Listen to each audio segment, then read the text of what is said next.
Sa puntong ito, makakausap po natin si SPO4 Roger Villanueva. Siya po ang hepe ng Criminal Investigation Unit ng Pasig Police. Magandang hapon po, sir.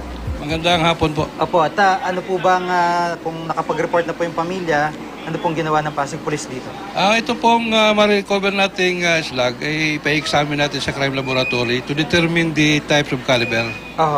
And then mag-check tayo kung sino yung mga issued license firearms dito sa paligid. Then we'll start investigating the case. Opo, at kailan niyo po plan simula investigasyon?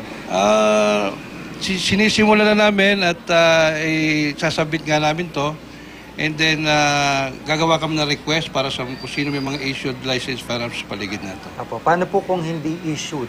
Yung wala po dun sa issued na matrace? Magagather tayo ng witnesses and I hope na may mga naka-install ditong mga CCTV. Yung pinakamalapit, magre-request tayo para makapture natin kung sino yung nagpaputok during the time. Opo, alam niyo sa observation lang po namin, nagtatanong lang po kami ng lugar kung saan po yung tinamaan ng bala na bahay. Lahat po ay takot dun sa parting papuntang dito sa sa street na ito. So, sa tingin niyo ba yan kung kinakaharap niyong hirap dito sa investigasyon na ito? Sa ngayon, yan ang problema natin, yung mga reluctant witnesses So, hindi naman tayo titigil sa pag-iimbestiga rito.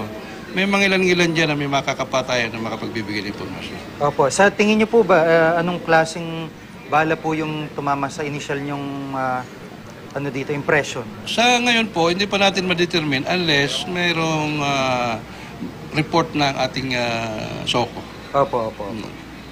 Panghuling mensahe po, ano po ang gusto niyong sabihin dun po sa mga posibleng witnesses na makakatulong?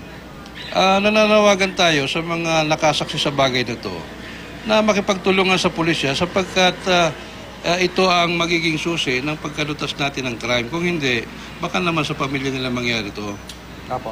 Ilang ating panawagan, makipagtulungan sa pulisya.